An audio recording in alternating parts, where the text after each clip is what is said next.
नमस्कार. तू हे रे माझा मितवा ह्या सिरियलच्या आजच्या भागामध्ये आपण पाहत आहोत.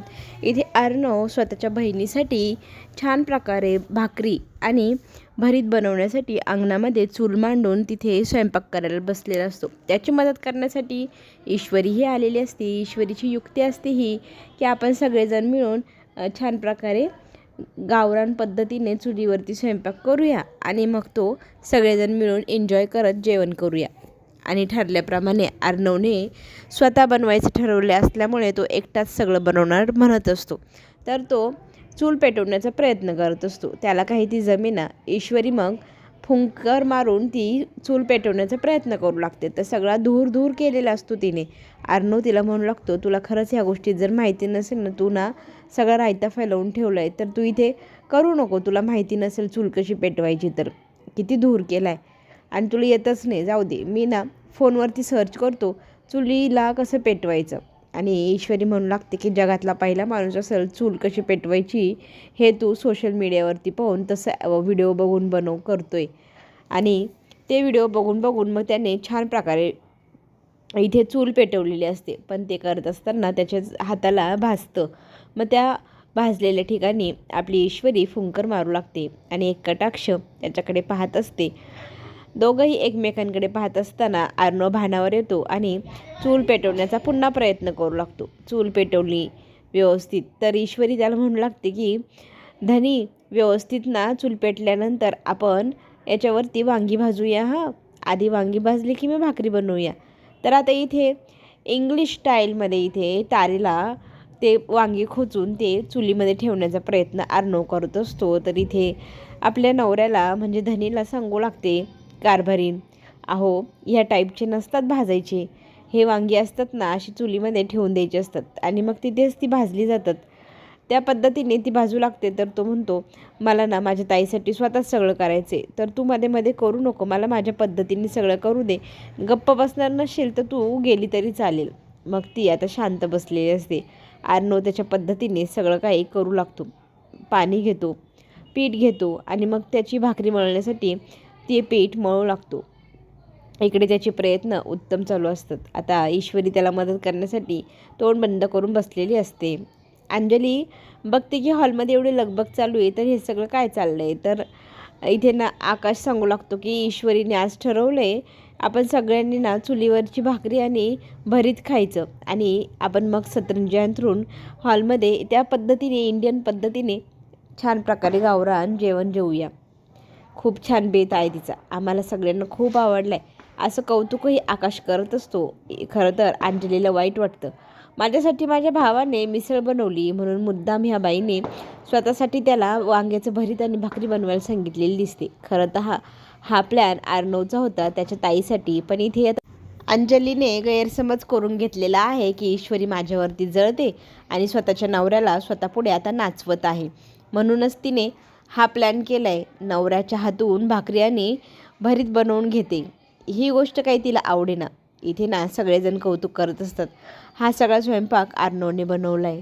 पण तो बनवण्याची आयडिया ईश्वरीची होती चुलीवरती. असं सगळं कौतुक सगळेजण ईश्वरीचं करत असतात. पहिल्याच घासाला किती सुंदर बनलं आहे असं मामा आणि आकाश कौतुक करतात. दादाला आणि वहिनीला खूप छान चिडवू लागतो आकाश. या सगळ्या गप्पा गोष्टी रंगलेल्या असतात. ताईकडे मात्र कुणाचंही लक्ष नसतं. खरं तर ताईला वाईट वाटत असतं की माझा भाऊ माझ्यावरती प्रेम करण्याचं टाकून बायकोच्याच मागे मागे जास्त करायला लागला आहे आणि ही वल्लवीने पेटवलेली आग चांगलीच पेटलेली आहे. तिच्या मनात ना ह्याच गोष्टीची बुडबुडे फुटत आहे. सगळेजण ते जेवण खात असतात पण अंजली ही काही खात नसते. ती फक्त ह्या दोघांचं प्रेम पाहत असते. एकमेकांना घास भरवायला आकाश हट्ट करतो, मग अंजली त्या दोघांकडे पाहत असते. ते दोघंजण एकमेकांना घास भरवत असतात. हे पाहून काय मात्र तिला बरं वाटेना. तिला तिच्या नवऱ्याची आठवण येऊ लागते आणि मग ती सगळ्यांची नजर चुकवून तिच्या खोलीत गेलेली असते. इकडे गप्पा गोष्टींमध्ये अर्णव आणि ईश्वरी, आकाश हे सगळेजण रमलेले असतात. त्यांचं लक्षच नसतं की अंजली न जेवताच खोलीमध्ये निघून गेलेली. इथे खोलीत गेल्यानंतर अंजली तिच्या नवऱ्याला फोन लावते आणि त्यांना म्हणू लागते, तुम्ही कधी येणार आहात, लवकर या, मला तुमच्याशिवाय ना अजिबात करमत नाही. सतत ना तुमची आठवण येत आहे. इथे मला करमत नाही आहे. असं म्हणत ते आता नवऱ्याला लवकर या म्हणून हट्ट करू लागते. तर तो म्हणू लागतो की तू तर तुझ्या घरी आहेस ना, मग तुला तिथे माझी कशी काय आठवण येते, तुझं काही बिघडलं आहे का? तर ती म्हणू लागते की बिघडले, फारच बिघडले. ती ईश्वरी आजकाल जास्तच पुढे पुढे करू लागली. तिला माझं आणि अर्णवचं नातं तुटावा असं वाटतंय बहुतेक, आणि ती आमच्या दोघांमध्ये फूट पाडण्याचा प्रयत्न करते. सकाळी त्याने माझ्यासाठी मिसळ बनवली तर लगेच तिने आज त्याच्याकडनं वांग्याचं भरीत बनवून घेतले. ती फार जळकुकडी आहे हे मला तर कळले. त्या बोलण्याच्या मध्येच रिया आलेली असते आणि रिया हाक मारत असते की जेवायला चल. सर्वेश जेवायला चल म्हटल्यानंतर लगेचच इथे तो म्हणतो की हळू बोल, माझी बहीण आहे फोनवरती. तर मग ती शांत बसते. इथे आता लगेच मला मीटिंगला जायचे, फोन ठेव असं अंजलीला म्हणत राकेश फोन कट करतो आणि रियाला म्हणू लागतो की माझ्या बहिणीशी बोलत असताना मध्ये मध्ये येत नको जाऊ. मग ती मला प्रश्न विचारते. ती म्हणते काय तुझ्या बहिणीचं तुझं इतकं. मग दोघंजणं जेवायला जातात. इकडे मात्र वल्लवीने गंमत केली. सगळेजण निघून गेल्यानंतर अंजलीच्या ताटातलं जेवण काढून एका ताटात झाकून ठेवलेलं असतं आणि सगळ्यांची रिकामी ताटे पाहून तिथे आल्यानंतर ईश्वरी म्हणू लागते की अंजलीताईंनी पण जेवण केलं ना व्यवस्थित. वल्लवी म्हणते हो, ताट रिकामी दिसते म्हणजे नक्कीच केले. तर इथे वल्लवीने सांगितल्यामुळे आता इथे गैरसमज झाला आहे ईश्वरीचा की अंजली पोटभर जेवली आणि मग तिने ते सगळी ताटं एकात एक घालून सगळं उचलायला सुरुवात केली. ज्यावेळेला अंजली फोनवरती बोलून रूममधनं बाहेर येते तर ती पाहते की ईश्वरीने सगळी ताटं एकदम उचलून नेलेली आहे. तिने तर जेवणही केलं नाही तरी तिचं ताट उचलून नेलं आहे असा तिचा गैरसमज झाला. आणि हाच गैरसमज खरं तर वल्लवीने निर्माण केला आहे. बिचारी अंजली या गोष्टीने फार मन दुखावलं जातं. रूममध्ये गेल्यानंतर सगळी झोपायच्या तयारीत असतात. त्यावेळेला ईश्वरी म्हणू लागते अर्णवला की आपण ताईच्या खोलीत जायचं का, थोड्या वेळ त्यांच्याशी गप्पा गोष्टी करण्याचा प्रयत्न करूया आपण. अर्णवला कळेच ना ती झोपली असेल, कशाला त्रास द्यायला जायचं. तर ईश्वर म्हणते नको, आपण ताईशी गप्पा मारूया, त्यांचं मन दुसऱ्या गोष्टीत आपण गुंगवण्याचा प्रयत्न करूया. आणि ही युक्ती अर्णवला आवडते. आपण तिच्याशी गप्पा गोष्टी केल्या की ती राकेशचा विषय जरा विसरून जाईल आणि आपल्याबद्दल तिच्या मनात जो गैरसमज आहे तो पण कमी करण्याचा प्रयत्न करूया. झालं मात्र उलटंच, कारण तिथे गेल्यानंतर अंजली पास्ता खाताना अर्णवला दिसते आणि मग तो म्हणू लागतो की तू तर जेवलीस ना, मग पास्ता का खात आहेस. तर ती म्हणते आजकाल आपल्या घरामध्ये कोणी कोणाकडे लक्ष देत नाही. मी जेवले की नाही त्याची शहानिशा न करताच माझं ताट उचलूनही नेलं. कुणाचं माझ्याकडे लक्षच नाही. तुम्ही फक्त दिखावा करत आहे. मला इथे घेऊन आलात आणि म्हणे मी तुमची काळजी घेणार. काय माझी काळजी घेणार तुम्ही दोघंजणं डोंबलं. मी जेवले की नाही हेही तुम्हाला कळलं नाही. माझं ताट तुम्ही उचलून घेऊनही गेले. ईश्वरी म्हणते ताई असं कसं, ताई ताट तर रिकामं होतं. तर इथे अंजली म्हणते तू खोटं बोलत आहेस. मी जर जेवलेच नाही तर ताट रिकामं कसं होणार. आणि तुम्हाला माझी जर काळजी घ्यायचीच नव्हती तर तशी नाटकं करायची गरज काय होती. इथे मला घेऊन का आलात तुम्ही. तुमचे रंगढंग मला सगळे असलीवाले कळले. आता माझ्याशी बोलवू नका तुम्ही, इथून निघून जा. आणि अर्णव इथे संयम दाखवतो. ताईला सांगण्याचा प्रयत्न करू लागतो की ईश्वरीने असं काही केलेलं नाही, ताई विश्वास ठेव. तर तो म्हणतो आजकाल तुला माझ्यापेक्षा तिच्यावर जास्त विश्वास आहे, तर मला तुझ्याशी बोलण्याची अजिबात इच्छा नाही, तुम्ही इथून जा. असं म्हटल्यानंतर अर्णव ईश्वरीला खुणवतो आणि दोघेही बाहेर निघून जातात. आता इथे मामा अर्णवशी बोलायला येतात. अर्णव मात्र त्याच गोष्टीत मन त्याचं अडकून बसलेलं असतं की ताई एवढी नाराज झाली, तिच्या बाबतीत असं कसं चूक घडली, काहीतरी बिघडते भिनसते. मामा विचारू लागतात नक्की काय झाले. तर तो म्हणू लागतो की ताईच्या मनातला राग अजूनही गेलेला नाही, ते अजूनही माझा आणि ईश्वरीचा फार तिरस्कार करते. तरी ते मामा म्हणू लागतात की हे सगळं ना त्या राकेशचं काम आहे. त्यात तुमच्या दोघांमधला गैरसमज वाढावा हवा, तुमच्या दोघातलं नातं कमी कसं करता येईल याचा प्रयत्न तो करतोय, भांडणं लावण्याचा प्रयत्न करतोय. आपण मात्र संयमाने वागायला हवं. आपण आता अंजलीशी अगदी गोड आणि सावधपणे वागायला हवं, म्हणजे ती आपल्या पूर्वीसारखी आपल्याशी पुन्हा बोलू लागेल, वागू लागेल.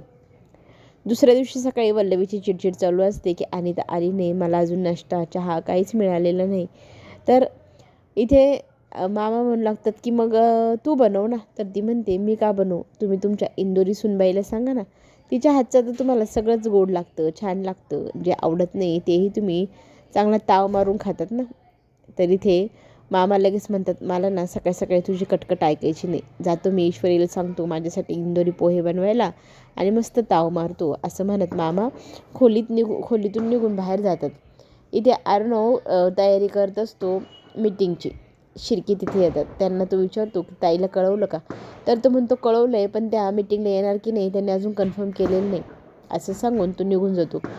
खरं तर अर्णवला वाईट वाटत असतं की ताई माझ्याशी बोलत तर नाही आहे, तर ती मीटिंगला येणार की नाही.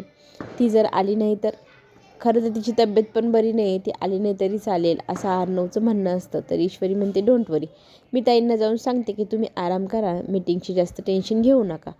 असं म्हणून ती खोलीतनं बाहेर आता अंजली ताईकडे जाऊ लागते आणि अर्णव तिला पुन्हा एकदा सांगतो की ताईला म्हणावं तू आराम कर, तू टेन्शन घेऊ नको कसल्याच मीटिंगचं, आम्ही सगळं हँडल करू.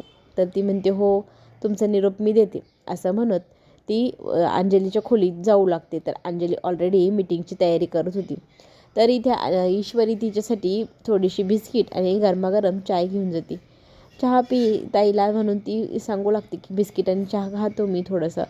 तर मीटिंगला तुम्ही जास्त टेन्शन घेऊ नका, जर तुम्हाला यायची इच्छा नसेल तर तुम्ही मीटिंगला येऊ पण नका, असं इथे ईश्वरी काळजीपोटी सांगते. पण अंजलीने आता इथे पुन्हा एकदा गैरसमज केला. म्हणजे आता तुला असं वाटतं आहे की मी कुठल्याही प्रकारची कंपनीत काहीही हालचालच करू नये, मी कंपनीत पण येऊ नये, म्हणजे कसं तुला रान मोकळं सगळं वर्चस्व तुलाच मिळवायचं दिसते. तर इथे ईश्वरीला काही कळेना. ताई तुम्ही काय बोलताय मला कळेना, तुमचा काहीतरी गैरसमज होते. इथे मी तुमची काळजी म्हणून सांगते की आराम करा. पण इथे आता गैरसमज अंजलीने करून घेतल्यामुळे ती ना चहा घेऊन बाहेर पाठवून देते ईश्वरीला, मला तुझ्याशी बोलायचं नाही असंही सांगते. इकडे राकेश सोबत रिया आता स्वप्न पाहू लागली आहे की मला तुझ्याशी लग्न करण्याची फार इच्छा आहे. आता तो त्या लग्नाला होकार देतोय. पुढे आपल्याला हेही पाहायला मिळेल की मीटिंगची सुरुवात झालेली असताना तिथे ईश्वरी जाते कॉफी घेऊन आणि अर्णवच्या खुर्चीच्या खालच्या चाकामध्ये ईश्वरीचा पदर अडकतो. तर ती त्यांना माझी साडी म्हणू लागते. तर अर्णव म्हणतो तू काय डोक्यावर पडलीस का, मीटिंग चालू आहे, साडी कशी दिसते काय विचारते. तर तितक्यात ना शिर्के म्हणतात सगळेजण जॉईन झाले मीटिंगमध्ये. तर अर्णव काय करतो त्यावेळेला ईश्वरीला हलू शकणार नाही म्हणून तिला खाली बसवतो. पण ईश्वरीच्या हाताचा धक्का कॉफीला लागतो, कॉफी सांडल्या जाते. हे पाहून मात्र आता अर्णव चिडलाय. चला पुढे काय होणार पाहण्यासाठी आपण पुन्हा भेटूया.